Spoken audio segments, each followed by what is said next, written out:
Welcome to this explainer. Today, we're unpacking a genuinely fascinating, highly complex real-world medical case study. We're going to dive deep into the incredibly delicate balancing act of safely restoring gut and urinary health while a patient is simultaneously navigating active, aggressive oncology treatments.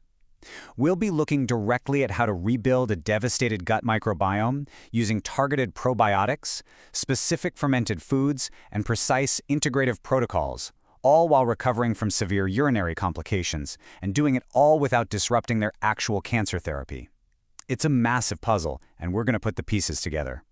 Because we're looking at multiple, complex, interacting biological systems today, here is our roadmap.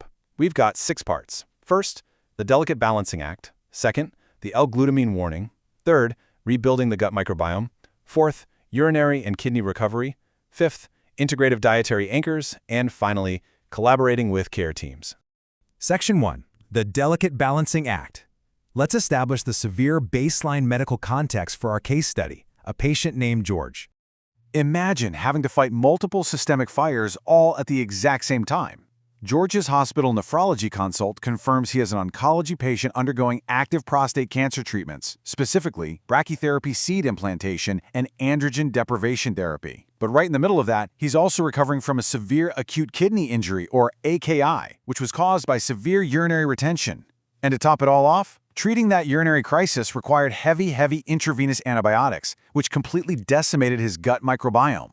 So you've got cancer therapy, a collapsed kidney system, and a totally wiped out gut. It is the ultimate balancing act. Section 2. The L-glutamine warning. Before we can even talk about how to rebuild, we have to look at a massive roadblock in standard recovery advice. This right here brilliantly illustrates why context is literally everything in integrative medicine. If you look at standard gut repair protocols, L-glutamine is universally touted as the absolute holy grail for healing the intestinal lining. You see it everywhere. However, for an oncology-safe approach, George must strictly avoid L-glutamine supplements. Why? Well, prostate cancer cells are highly glutamine addicted. Through a process called metabolic theft, the tumor will actually outcompete healthy tissue for this amino acid, using it as a primary fuel source to multiply and resist the ongoing radiation treatments. So what heals a healthy person's gut could actively feed George's cancer. Section 3. Rebuilding the gut microbiome. With that massive guardrail established, let's explore the safe, source-grounded tools to actually expedite his gut healing. Okay, so how do you safely restore microbiome health and diversity after a total wipeout from heavy IV antibiotics? You can't just grab an off-the-shelf probiotic. You need highly specialized delivery systems. The sources highlight Seed Daily Symbiotic specifically because it uses this brilliant capsule-in-a-capsule technology that ensures the beneficial bacteria actually survive the harsh stomach acid to colonize the lower GI tract. He's also utilizing BioDof 7+ to replenish microbial strains in what is currently a very hostile gut environment. And to repair the physical mucosa lining of the gut, since remember L-glutamine is completely off the table, George takes a supplement called IPS, taking 6 capsules first thing in the morning on an empty stomach to maximize tissue healing alongside gastrozyme to mitigate any post-radiation inflammation. But here's another crazy curveball. We know prebiotics, the fibers that feed good bacteria, are usually fantastic for gut health. However, George's pelvic radiation requires a completely quiet, gas-free digestive tract.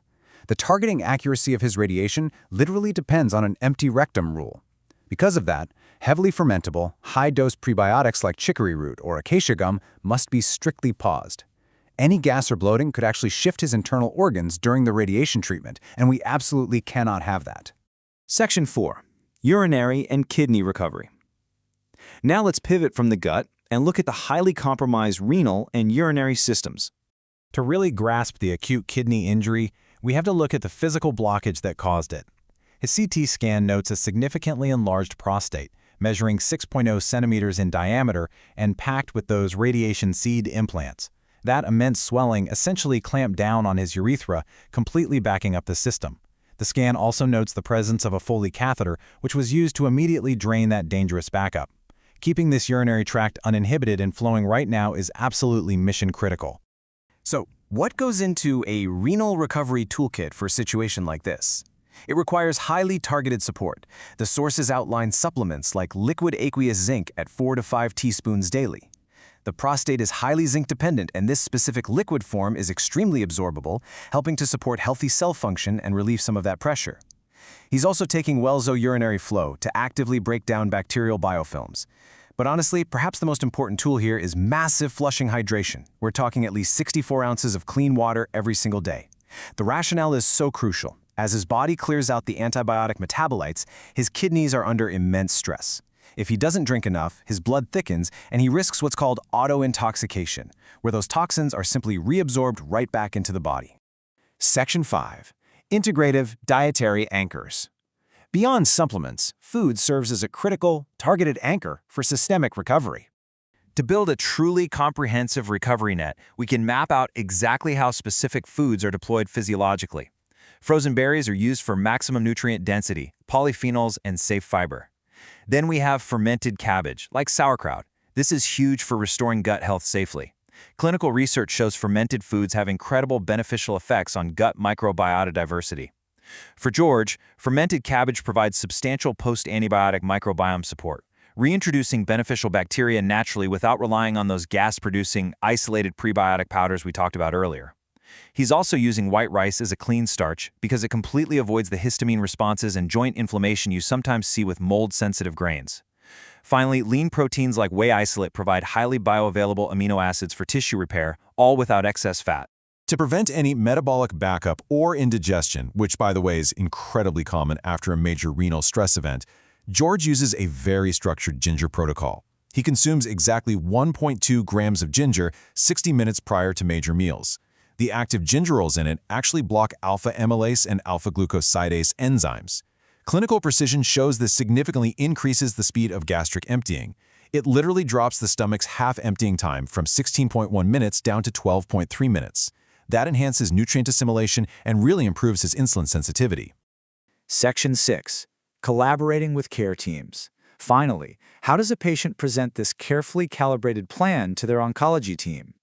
George actually presents his traditional medical team with a formal oncologist supplement approval guide.